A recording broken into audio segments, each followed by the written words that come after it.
step now that all of the arrows are gone.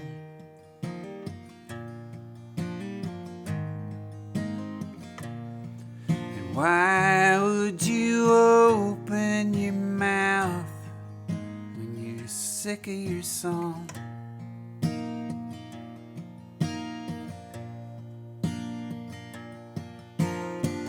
Hollowing out into a cavity, nothing but echoes under your skin. But if you can hold out till the next one gonna fill you up again.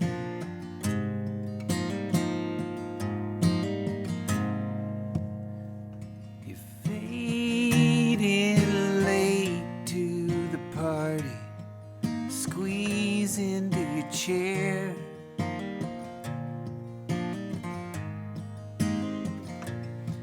you show your teeth when your eyes are screaming for air.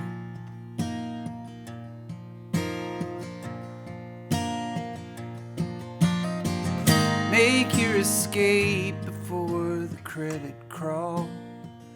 You say, yeah, I get it, the end. But there's almost always gonna be a next one. See if you can hold yourself together till then. But what part of the door are you feeling around for, my friend?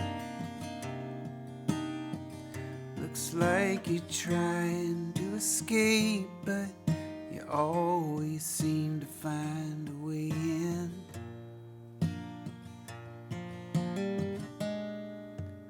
You steer straight into the mud, pump the brakes and put your kickstand down.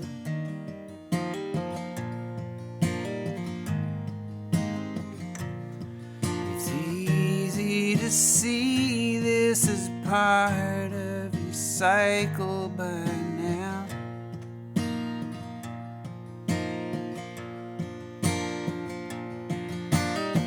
So go on and sink into your blankets, if that's how this was always gonna go. This is the part where you hold out till the next one, and you remember what you know.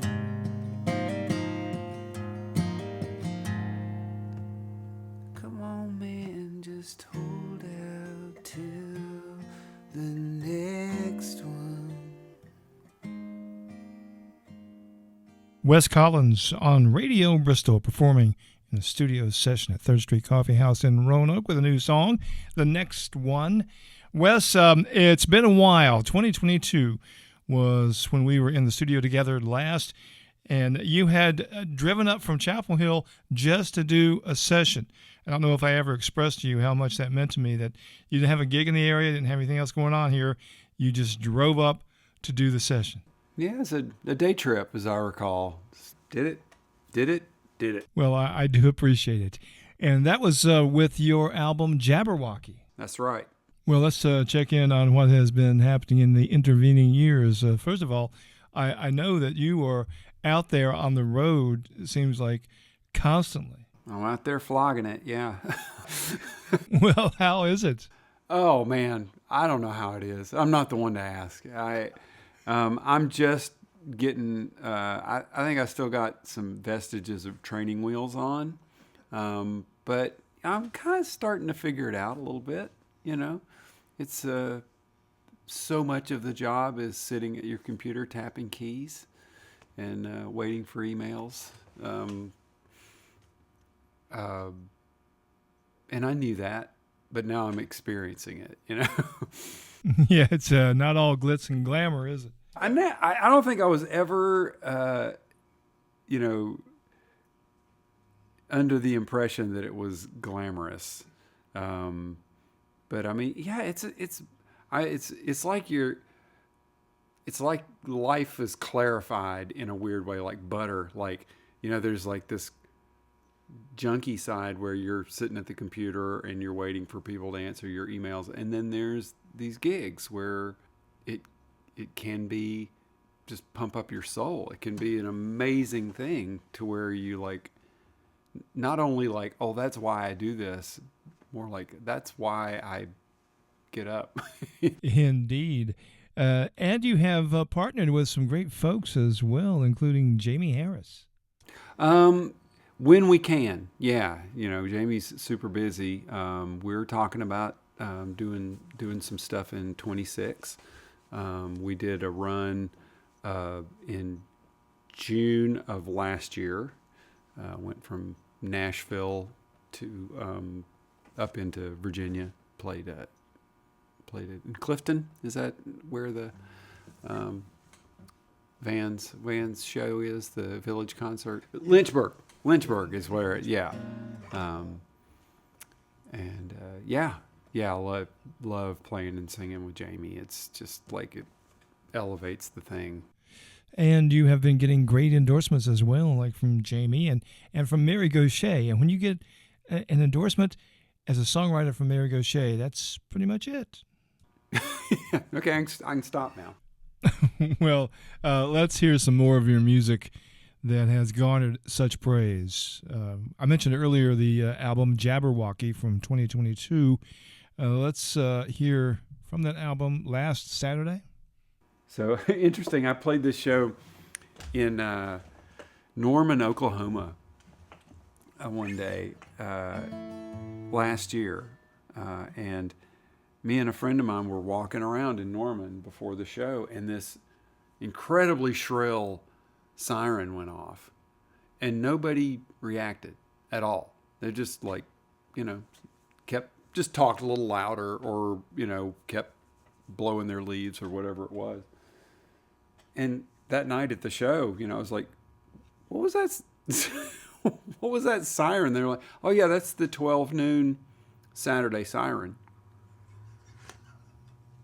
It's like, y'all have clocks, right? I mean, I don't, but I mean, I guess that's just when they blast it to make sure that that's not what it's for. I guess it's for tornadoes or something. But anyway, this is called Last Saturday, and it actually has a siren in it, which is odd. Last Saturday, I got out of the house again.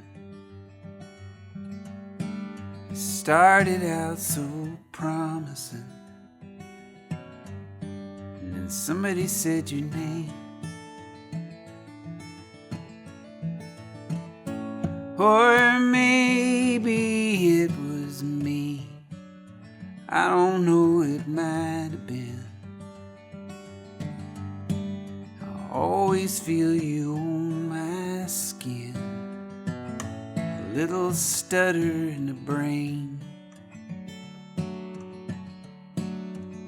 So the season finally changed. You didn't stop the world from spinning around. There's cherry petals on the ground. I can see them through the blinds. And I wind the clock again, but I don't care what time it is. I'm just building up the calluses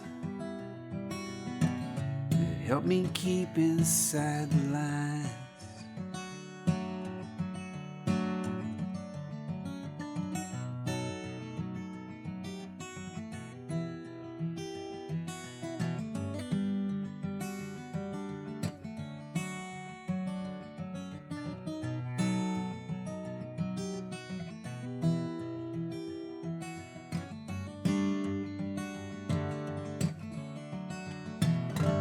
A couple times a year sirens at the edge of town.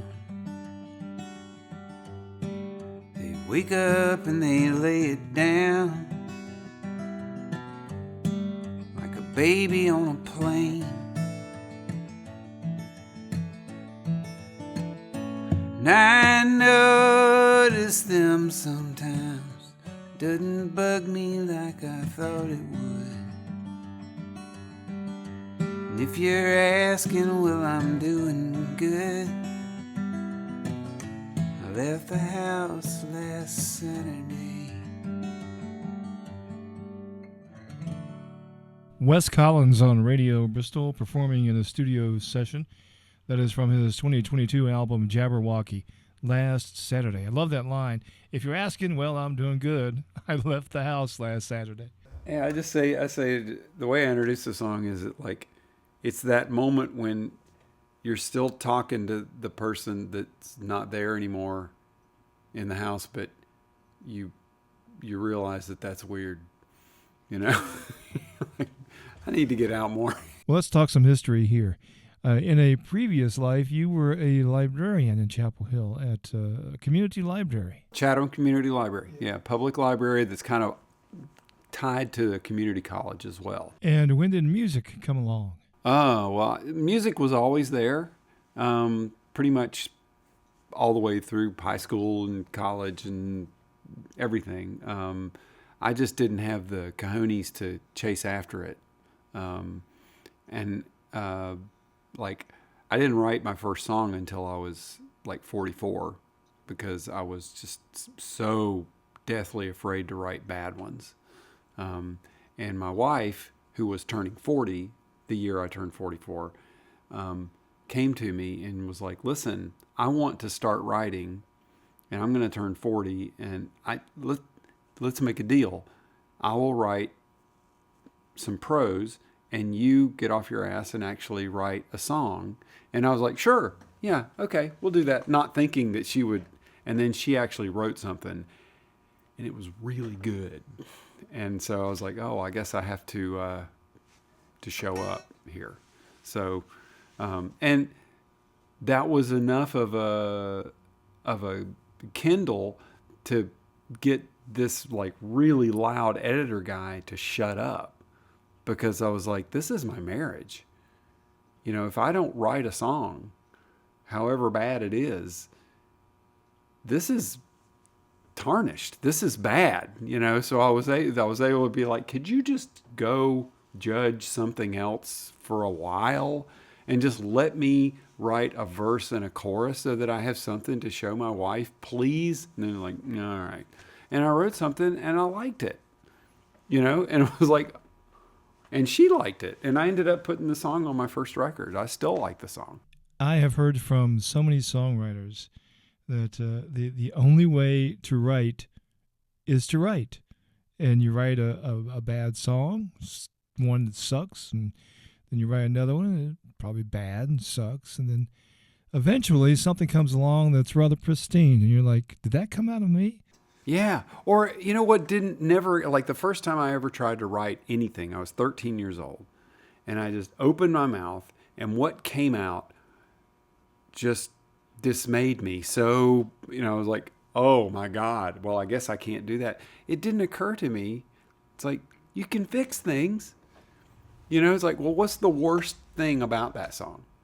Well, the words. Okay, well, work on them. You know, toss those terrible, yes, they're terrible. Toss them. You know, keep the thing that's good. Well, now that you've been at it for a few years, do you know when a song is done? Sometimes I do. Sometimes it's just, yeah, I think so. I think I do. 'Cause there's songs that I've been working on for 10 years that they have potential, but they're not there yet. They bug me. Are there songs that just sort of flowed out of you, appearing whole cloth? Well, usually I know where they come from because I hardly ever write for the sheer pleasure of writing. I usually write because there's a deadline.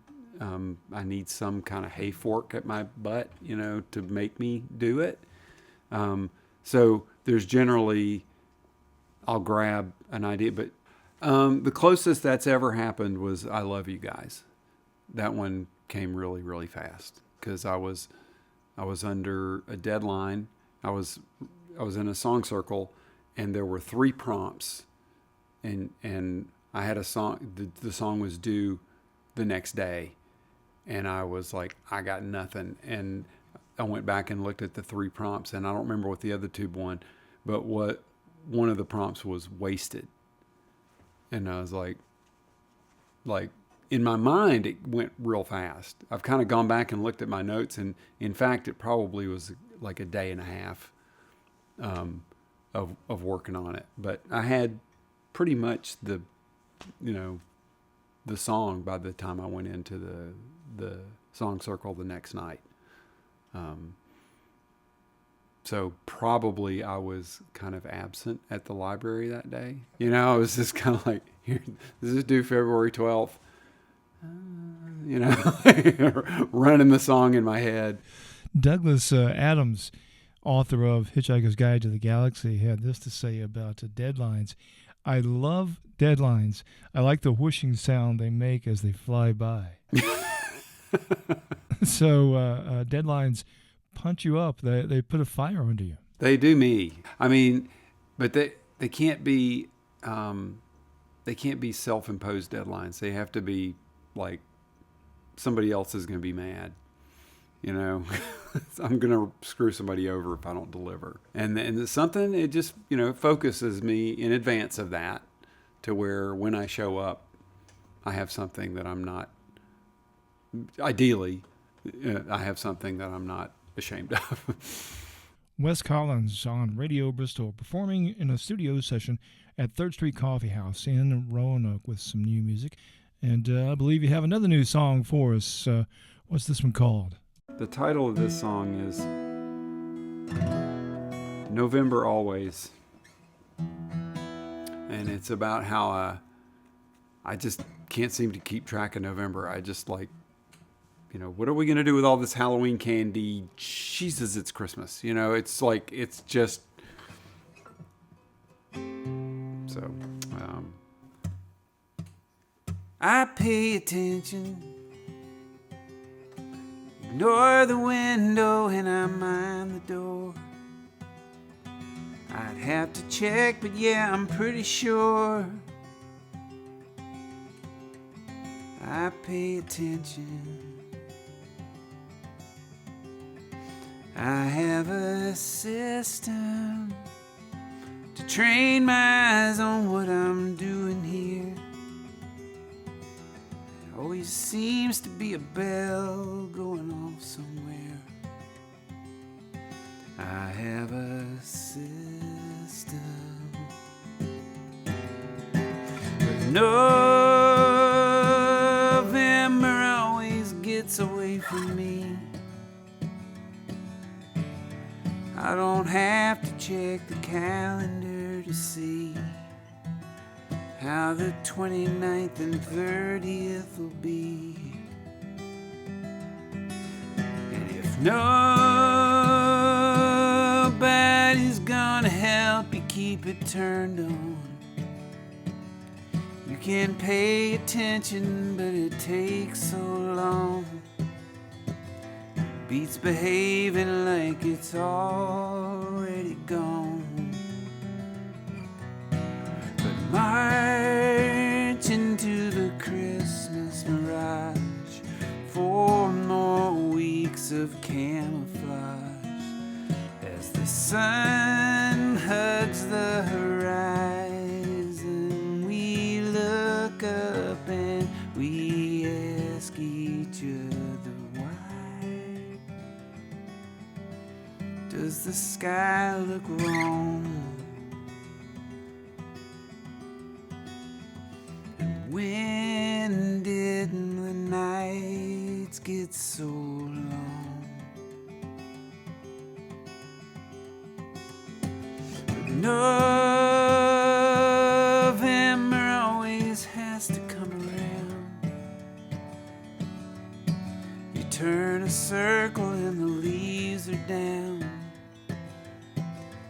kick the drifts until they sink into the ground.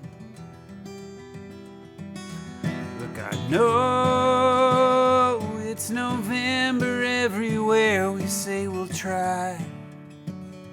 Disappear into your work, it doesn't even look like hiding.